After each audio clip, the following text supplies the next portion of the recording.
Welcome student, Rastogi online coaching classes में आपका स्वागत है। आज क्लास 12 के रसायन विज्ञान चैप्टर 2 चैप्टर का नाम विलयन के बारे में अध्ययन करेंगे।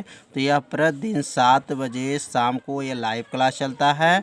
आप सभी विद्यार्थी इस लाइव क्लास से जुड़िए और प्रतिदिन मेरे वीडियो को देखिए और अच्छे से एक नोट्स को तैयार कर लीजिए। तो आज हम लोग पढ़ेंगे प्रश्न नंबर 9 से लेकर के आगे के सभी प्रश्नों को हल करके बताया जाएगा। यदि इसके पिछले वाले भाग आप नहीं देखे होंगे तो प्लेलिस्ट में ऑल वीडियो है, वहां से जा कर के उस वीडियो को देख सकते हैं। यह लास्ट भाग है विलयन चैप्टर का, उसके बाद से तीसरा चैप्टर चालू हो जाएगा। तो आज हम लोग पढ़ेंगे प्रश्न नंबर 9 में 298 केल्विन पर शुद्ध जल का वाष्प दाब 23.8 mmHg है। 850 ग्राम में 50 ग्राम यूरिया का सूत्र याद रखेंगे, NH2CO घोला जाता है। इस विलयन के लिए जल के वाष्प दाब इसके आपेक्षिक अवनमन का परिकलन कीजिए। तो इस क्वेश्चन में दो प्रश्न पूछा गया है। आपेक्षिक अवनमन की गणना करना है और विलयन का वाष्प दाब की गणना करना है। तो सबसे पहले यहाँ लिखेंगे हल, और हल लिखने के बाद से अब यहाँ नोट करेंगे किसका किसका मान इसमें दिया गया है। तो यहाँ ध्यान देंगे, पहले मान जो दिया गया है जल का वाष्प दाब। तो जल का वाष्प दाब किससे प्रदर्शित करते हैं, तो P0 से प्रदर्शित करते हैं। मान कितना दिया है, तो 23.8 mmHg, यह पहला मान नोट हो गया। उसके बाद से दिया गया है 50 ग्राम यूरिया। तो यूरिया को किस भार को किससे दिखाएंगे, W से। कितना दिया गया है, 50 ग्राम। तो ग्राम 50 ग्राम लिख देंगे, और 50 ग्राम क्या है, तो यूरिया है। तो यूरिया का सूत्र क्या होता है, NH2CO NH2, ये यूरिया का क्या है, सूत्र है। अब उसके बाद से लिखा गया है 850 ग्राम जल है। तो जल का भार किसे दिखाएंगे, बड़ा W से, और यहाँ लिखेंगे 850 ग्राम क्या है, जल है। तो जल का सूत्र क्या होता है, H2O होता है।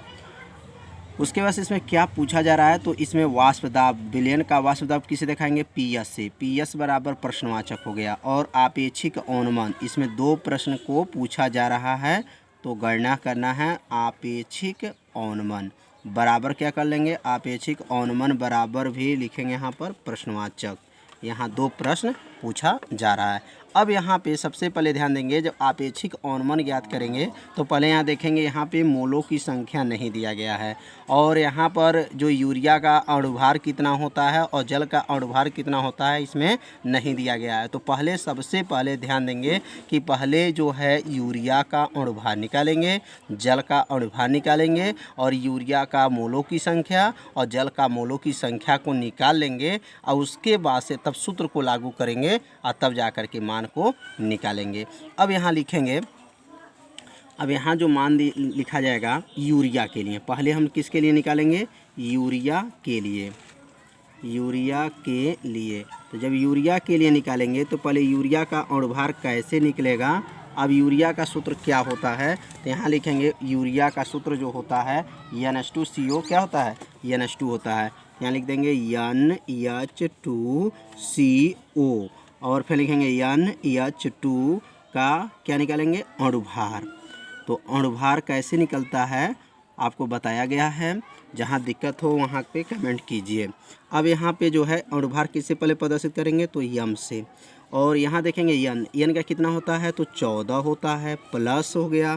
फिर लिखेंगे यहाँ H में 2 का, यहाँ H का 1 होता है, 2 से गुणा कर लेंगे तो क्या होगा, 1 गुणे 2 हो जाएगा, प्लस हो जाएगा। C का कितना होता है, तो 12 होता है, प्लस O का कितना होता है, तो 16 होता है, प्लस N का कितना होता है, तो 14 होता है।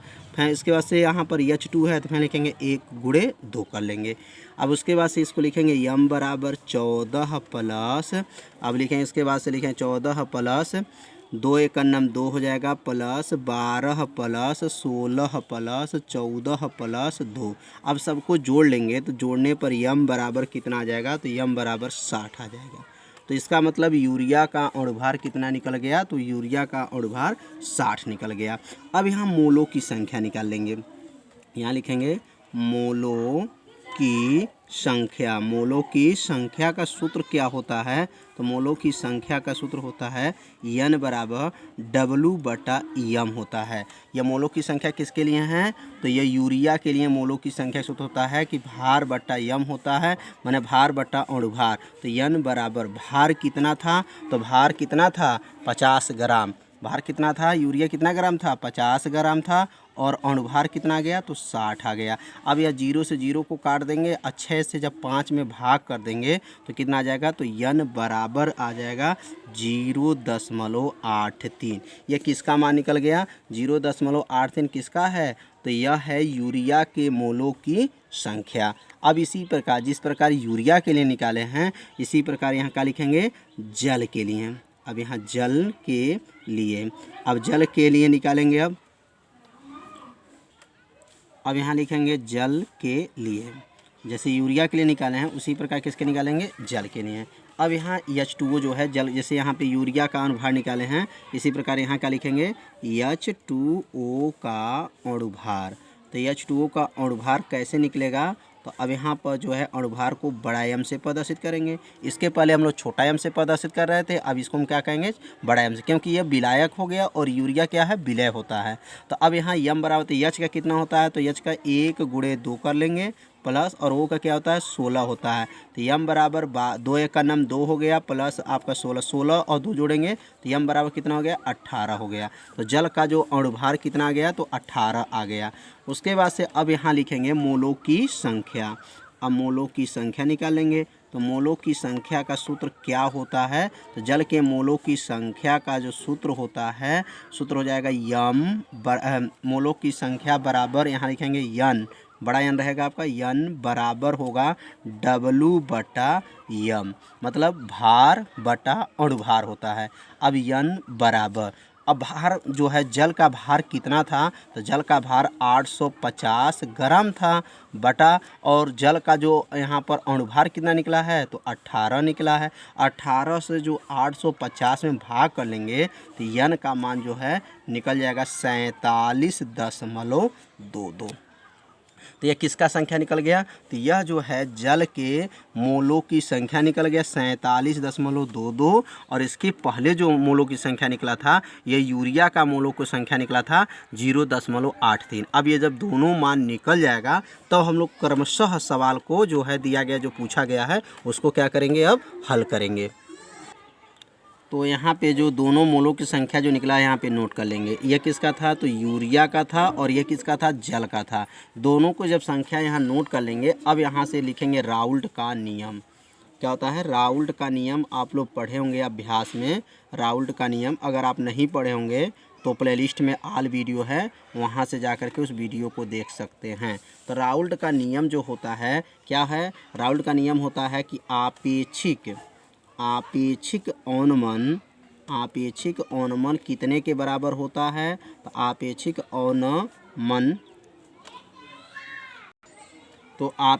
अवनमन का सूत्र होता है विलय के मोलों की संख्या। विलय के क्या होता है? मोल प्रभाज। विलय का क्या होता है? मोल प्रभाज।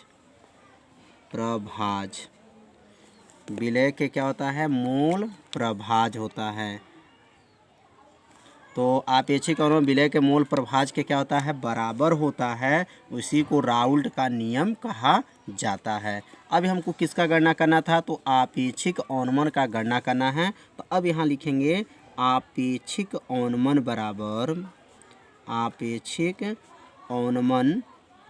बराबर लिख लेंगे। अब यहाँ जो सूत्र क्या होता है? तो विलय के मोल प्रभाज का सूत्र क्या है? तो विलय का जो मोल प्रभाज सूत्र होता है N/N प्लस N होता है। ये किसका सूत्र है? तो विलय का मोल प्रभाज का सूत्र है। अब N का मान कितना निकला है? तो N का मान जो है 0.83 है, और बड़ा N का मान क्या निकला है? तो 47.22। अब यहाँ पे मान को क्या करेंगे? रख लेंगे, और रख करके हल कर देंगे तो किसका मान निकल जाएगा? आपेक्षिक अवनमन का मान निकल जाएगा। अब N के जगह पे 0.83 बटा N के जगह पे 0.83 प्लस, और N के जगह पर 47.22। अब क्या हो जाएगा 0.83 और यह दोनों को जोड़ लेंगे 47.22 में 0.83 को जोड़ेंगे तो कितना आ जाएगा 48.05 हो जाएगा। अब इसमें जो है दोनों का अगर दशमलव देखा जाए तो दोनों का दशमलव आपस में क्या है बराबर हैं और तो दशमलव को क्या कर लेंगे हटा देंगे। दशमलव हटाएंगे तो कितना होगा 83/4805 हो जाएगा। अब इसे जब भाग करेंगे 83 में तो कितना आंसर आ जाएगा 0.017। यही क्या हो जाएगा आपेक्षिक अवनमन का क्या हो गया आंसर हो गया। कितना आसान है। आपेक्षिक अवनमन का यह सूत्र होता है विलय के मोल प्रभाज और विलय के मोल प्रभाज के यहाँ सूत्र लिख करके मान को भर करके हल कर देंगे तो किसका मान निकल जाएगा आपेक्षिक अवनमन का मान निकल जाएगा। आपेक्षिक अवनमन तो समझ में आ गया होगा कि आपेक्षिक अवनमन का मान कैसे निकला। अब हम लोग आपेक्षिक अवनमन की सहायता से किसका मान और निकालना है तो पीएस का मान निकालना है। अब यहाँ लिखेंगे, अब यहाँ से दूसरे लाइन से लिखेंगे कि आपेक्षिक अवनमन का मान जो निकला है आपेक्षिक अवनमन, आपेक्षिक क्या लिखेंगे अवनमन, आपेक्षिक अवनमन का मान कितना निकला है तो 0.07 निकला है। तो आपेक्षिक अवनमन का सूत्र क्या होता है तो आपेक्षिक अवनमन का सूत्र होता है P0 माइनस PS बटा और P क्या होता है 0 होता है बराबर ये क्या लिखेंगे 0.017। अब इसमें किसका गणना कर लेंगे तो PS का गणना करना है। अब P0 का मान यहाँ पे रख लेंगे तो कितना रखेंगे 23.8 माइनस PS बटा और यहाँ का हो जाएगा 23.8 बराबर 0.017। ये किसका मान भरे हैं तो P0 का मान क्वेश्चन में दे दिया गया था 23.8 माइनस PS का गणना करना है। और यहाँ जो सूत्र होता है अब थोड़ा सा यह जो सूत्र होता है ये PS होता है, क्या होता है PS होता है। तो यहाँ जो है तो यह जो है PS रहता है और यहाँ भी लिखेंगे PS। अब यहाँ पे P0 का मान रख दिए PS को नीचे नोट कर, अब इसमें गुणा करेंगे, अब इसका गुणा इसमें हो जाएगा। तो अब यहाँ क्या उतरेगा, अब यहाँ जो दिया गया 23 दशमलव कितना है तो 23 दशमलव इसका जो गुणा करेंगे तो कितना हो जाएगा 0.017 PS बराबर। अब इसको यहाँ से उतार लेंगे तो 23.8 माइनस PS। अब PS को पक्षांतर कर लेंगे, जब PS को पक्षांतर करेंगे तो क्या होगा 0.017 PS प्लस हो जाएगा PS बराबर 23.8।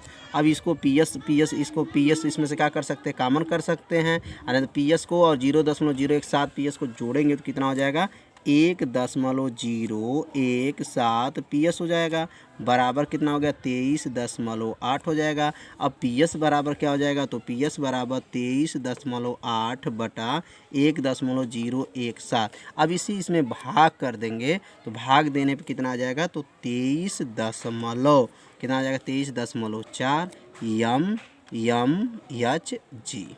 यही क्या हो जाएगा आंसर हो जाएगा 23.4 MMHg होगा। तो समझ में आ गया होगा कैसे ये मान को निकाला गया, किसका सूत्र का प्रयोग किया गया तो राउल्ट का नियम का प्रयोग करके इस क्वेश्चन को लगाया गया। अब हम लोग सीखेंगे प्रश्न नंबर 10। तो क्वेश्चन नंबर 10 है 750 MMHg दाब पर जल का क्वथनांक 99.63 डिग्री सेल्सियस है। 500 ग्राम जल में कितना सुक्रोज मिलाया जाए कि इसका 100 डिग्री सेल्सियस पे क्वथन हो जाए। जल के लिए Kb का मान 0.52 केल्विन Kg मोल इनवर्स है। तो यहाँ पे जो है पूछा जा रहा है कि जल में कितना सुक्रोज मिलाया जाए, तो इसका मतलब सुक्रोज की मात्रा यहाँ पे गणना करना है। तो यहाँ जो मान दिया गया पहले इस मान को यहाँ क्या करेंगे नोट करेंगे और नोट करने के बाद से सूत्र को पता करेंगे। तो पहला मान जो दिया गया यहाँ पर 750 MMHg पहला हमारा मान दिया हुआ है। तो अब यहाँ पहला मान को लिखेंगे, यहाँ पर दाब को किससे प्रदर्शित करते हैं तो P से। P बराबर लिखेंगे 750 mMHg, ये पहला मान नोट हो गया। अब उसके बाद से क्वथनांक, जल का क्वथनांक जो है दिया गया ताप टेम्परेचर, इसको कहेंगे T1 से। तो T1 बराबर कितना दिया गया 99.63 डिग्री सेल्सियस। उसके बाद से दिया गया है 500 ग्राम जल। तो जल का भार किस मात्रा किसे दिखाएंगे W से, बड़ा W रहता है, बराबर क्या लिखेंगे 500 ग्राम। अब ये मान को नोट करते चलेंगे। सुक्रोज कितना मिलाया तो उसका फिर देखिए ताप, फिर ताप आ गया, तो इसमें ताप को यहाँ दो ताप है इसलिए इसको दूसरा ताप को क्या कहेंगे T2 से। T2 मान कितना है तो 100 डिग्री सेल्सियस है। अब क्वथन हो जाए जल का Kb, तो Kb का मान कितना है तो Kb बराबर दिया गया है 0.52 केल्विन Kg मोल इनवर्स, इतना मान क्वेश्चन में दिया गया है। सुक्रोज की मात्रा पूछा जा रहा है, तो सुक्रोज की मात्रा किसे दिखाएंगे छोटा W से, क्योंकि यह विलय है। तो विलय का लिए हम मात्रा किसे दिखाते हैं तो W से दिखाते हैं, प्रश्नवाचक हो गया।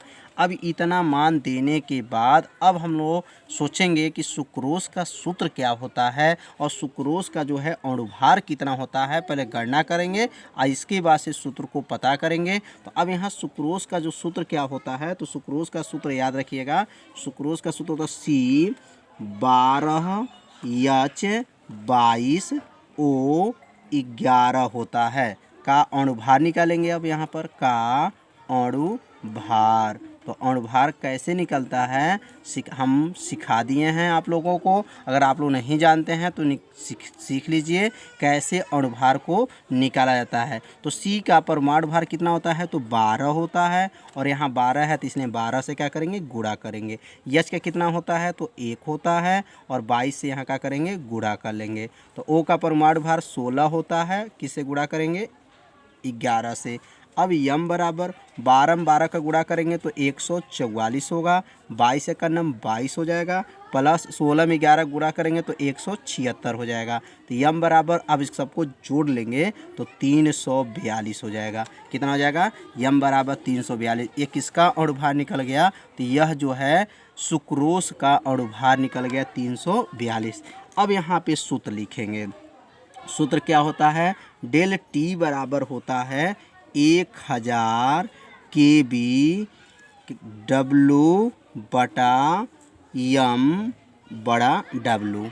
तो यह जो है डेल टी का सूत्र क्या होता है 1000 kb W बटा यम, और एक आ जाएगा बड़ा W। अब यहाँ डेल टी का सूत्र में डेल टी बराबर क्या लिख सकते हैं तो डेल टी की जगह पे लिख सकते हैं T2 माइनस T1 बराबर लिख सकते हैं। अब यहाँ पे जो है अब 1000 को यहाँ पे नोट कर लेंगे, और Kb का मान, तो Kb का मान इस क्वेश्चन में दे दिया गया है। तो Kb का मान कितना दिया गया है तो 0.52 है, और यहाँ W का मान कितना दिया गया है तो W का मान जो है पूछा जा रहा है, बटा नोट करेंगे, और यहाँ यम का मतलब अणुभार 342 दिया गया है, और यहाँ बड़ा जो W का मतलब मान कितना दिया गया है तो 500 मान दिया गया है। अब ये 500 से यहाँ पे जो है 1000 है, अब ये 500 से 1000 को काट देंगे, 0 0 कट जाएगा, 0 0 5 दूनी 10, ये 2 बार में गया।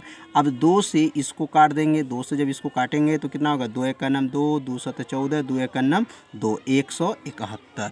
अब यहाँ पे हो जाएगा यह T2 का मान, T2 मतलब 100 डिग्री, कितना दिया है 100 माइनस T1, T1 कितना दिया है तो T1 जो है 99.63 बराबर कर लेंगे। अब जो है देखिए एक बार 500 से 1000 को काटे तो 2 बार में गया, 2 से 341 को काट दिए हैं तो 171 हो गया। ऊपर अब क्या बचा है तो 0.52 बचा है, W बचा है, और नीचे क्या बचा है 171 बचा है। अब इसमें से 100 में से अब यहाँ पे जो है 99.63 को क्या करेंगे घटा लेंगे, तो घटाने पे कितना आएगा 0.63 0.37 आ जाएगा, 0.37 हो जाएगा बराबर। अब यहाँ लिखेंगे 0.52 बटा 171। अब 171 में जो है 0.37 से क्या कर लेंगे, गुणा कर लेंगे। जब गुणा करेंगे तो यहाँ का उतरेगा 0.52 बराबर। अब 0.37 गुणे 171, तो W बराबर क्या हो जाएगा, 0.37 गुणे 171 बटा में नीचे का चला जाएगा 0.52। अब यहाँ जो है दशमलव देखेंगे, ये भी दो स्थान है और ये भी दो स्थान है, दोनों दशमलव आपस में क्या है, बराबर है। अब दशमलव को हटा देंगे और यहाँ लिखेंगे 37 गुणे 171 बटा का जाएगा 52। अब इसका गुणा करेंगे, 37 में जब 171 का गुणा कर लेंगे तो गुणा करने पाएगा 6327 बटा 52 और 52 से भाग दे देंगे तो यह जो आ जाएगा मान कितना आएगा, 121.67 ग्राम। ये किसका मान आ गया, तो यूरिया का सुक्रोज का, ध्यान दीजिएगा, सुक्रोज की मात्रा आ गया। तो कैसे आया 121.67।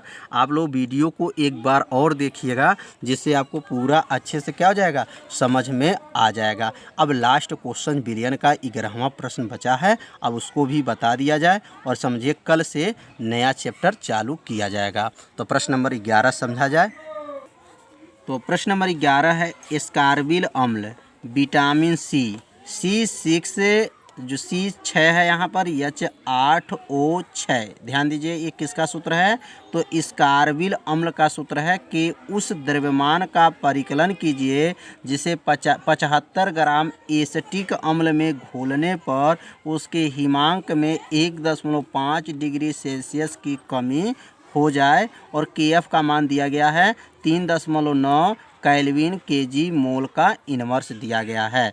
तो यहाँ पे सबसे पहले जानकारी रखेंगे कि एस्कार्बिल अम्ल के अणुभार कितना होता है और उसके बाद से इसमें कितने द्रव्यमान परिकलन की जिसे 75 ग्राम क्या हो, एसिटिक अम्ल, मतलब जो एस्कार्बिल अम्ल की मात्रा को गणना करना है। तो यहाँ सबसे पहले लिखेंगे हल और हल लिखने के बाद से अब यहाँ एस्कार्बिल अम्ल जो विटामिन C कहते हैं इसको, अब यहाँ जो क्या है C है 6 है, H है 8 है, HO है, O कितना है तो 6 है। इसका अणुभार निकालेंगे का अणुभार। तो अणुभार कैसे निकाला जाता है सीख लीजिए आप लोग। C का क्या होता है 12 होता है, 6 से गुणा कर लेंगे।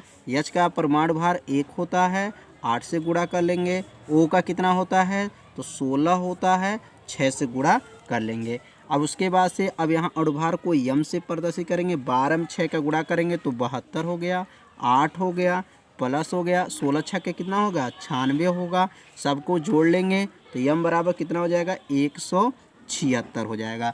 तो जो एस्कार्बिक अम्ल का जो अणुभार कितना आ गया तो 176 आ गया। इसमें भार जो इसमें दिया गया एसिटिक जो अम्ल है उसका जो भार कितना दिया गया है तो इसका भार जो है W पर लिखेंगे 75 ग्राम दिया गया है। यहाँ देखिए 75 ग्राम एसिटिक अम्ल में घोला गया है। अब इसमें ताप में कमी जो है यहाँ पर जो है हिमांक अवनमन इसको कहेंगे ΔT है, कितना मान दिया गया है तो 1.5 दिया गया है डिग्री सेल्सियस। और KF का मान जो दिया गया है KF का मान कितना दिया गया है तो 3.9 केल्विन केजी मोल इनवर्स। ये किसका मान दिया गया है तो KF का मान दिया गया है। तो ये सब का मान नोट हो गया, ये सब क्वेश्चन में ये मान दिया गया था। अब उसके बाद से ये W बराबर क्या करेंगे प्रश्नवाचक, मतलब यह जो है यह भार जो मात्रा ज्ञात करना है यह विलय का भार है और यह जो है विलायक का भार है। अब यहाँ जो है सूत्र लिखेंगे तो सूत्र क्या होता है, अब सूत्र के बारे में समझेंगे। अब सूत्र नोट कर लेंगे तो सूत्र बताया गया है अभ्यास में कि ΔT बराबर क्या होता है तो ΔT बराबर होता है 1000 KF होता है, W होता है, बटा होता है यम और बड़ा W होता है। तो यह अभ्यास में जब थ्योरी वाला प्रश्न को बताया जा रहा था तो यह नोट कराया गया था आपको। अब यहाँ जो है ΔT का मान जो है नोट कर लेंगे। तो ΔT का मान क्या है तो 1.5 है। 1000 को यहाँ नोट करेंगे। KF का मान जो है 3.9 रखेंगे। W हमें मालूम नहीं है, बटा यम जो अणुभार 176 है और बड़ा डब्लू का मान क्या है 75 ग्राम है। अब यहाँ से जो है 25 से इसको क्या करेंगे काट देंगे। 25 से इसको काटेंगे तो कितना बार में जाएगा तो 40 हो जाएगा। 25 तियाँ 75 हो गया, तो यह 3 हो जाएगा। अब जो है अब यहाँ क्या उतरेगा, यहाँ पर अगला लाइन में लिखेंगे अब 1.5 बराबर 1.5 बराबर हो जाएगा 40 गुणे 3.9 डब्लू बटा 176 गुणे 3। अब इसमें इसका गुणा कर लेंगे। अब इसका जब गुणा करेंगे तो अब कितना हो जाएगा, अब गुणा करने पर इसका गुणा हो जाएगा तो इधर लिखेंगे 40 गुणे 3.9 डब्लू बराबर 1.5 गुणे 176 गुणे 3। तो अब यहाँ पे जो है इसका दशमलव अगर अब यहाँ जो है W बराबर नोट करेंगे। W बराबर अब क्या हो जाएगा, अब 1 जो है 1.5 गुणे 176 गुणे 3 बटा में नीचे किसको भेज देंगे तो 40 गुणे 3.9। अब भेजने के बाद से अब यहाँ से जो देखेंगे अब यह इस जीरो से इसको दशमलव क्या कर लेंगे हटा देंगे, जीरो ख़त्म हो जाएगा। अब यह हो जाएगा 39 गुणे 4। अब अगला लाइन लिखेंगे W बराबर, अब यहाँ पर यानी तो ऐसे देखेंगे इसका एक स्थान दशमलव है और एक स्थान इसका दशमलव है, दशमलव को क्या कर लेंगे हटा देंगे तो एक आ जाएगा 15 गुणे 176 गुणे 3 बटा और यहाँ का लिखेंगे 40 गुणे 39। तो समझ में आ रहा होगा कैसे इसको हल किया गया। अब जो है यहाँ से 4 से इसको काटेंगे तो 5 से यहाँ काटेंगे तो 5 तियाई 15, 5 से इसको काटेंगे 5 बट्ठे 40। अब क्या हो जाएगा W बराबर, अब यहाँ नीचे लिखेंगे 3 गुणे 176 गुणे 3 बटा और यहाँ लिखेंगे 8 गुणे 39। अब 8 से जो है 176 कट जाएगा कितने बार में तो 8 दूना 16 और 8 दूना 16 22 बार में। अब क्या हो जाएगा W बराबर 3 गुणे 22 गुणे 3 बटा क्या हो जाएगा 39। अब इसका गुणा कर लेंगे, गुणा करके किससे भाग कर देंगे 39 से क्या करेंगे भाग करेंगे तो ये गुणा करने पर 198 बटा 39, 39 से भाग करेंगे तो कितना आंसर आ जाएगा 5 दशमलव कितना आ जाएगा 5.07 ग्राम। यही जो है उसकी मात्रा निकल जाएगा। तो आप लोग इसका गुणा भाग जरूर अपने कॉपी में कीजिए, सीखिए कैसे इसको हल किया गया। तो यह जो है बिलियन चैप्टर का ये लास्ट क्वेश्चन था, समाप्त हो गया। अब कल से जो है अब नया चैप्टर जो है चालू किया जाएगा। तो नया चैप्टर कल जो है तीसरा चैप्टर के बारे में बताया जाएगा कि चालकता एवं वैद्युत अपघटन क्या है, वैद्युत रसायन के बारे में कल से बताया जाएगा। तो यह नोट कर लीजिए 4 भाग का ये वीडियो न्यूमेरिकल का बना था, इसे अपने कॉपी में अच्छे से नोट कर लीजिए। कल वाले वीडियो आप लोग ज़रूर देखिएगा। यदि मेरे चैनल पर आप पहली बार आए हैं तो मेरे चैनल को क्या कर लीजिए सब्सक्राइब कर लीजिए और बेल आइकन घंटी को ऑप्शन को क्या कर लीजिए ओके कर लीजिए, जिससे कोई भी वीडियो को अपलोड किया जाए तो उसका मैसेज तुरंत आपके पास पहुंच जाए। तो कल शाम को 7 बजे मिलेंगे, तब तक के लिए नमस्कार।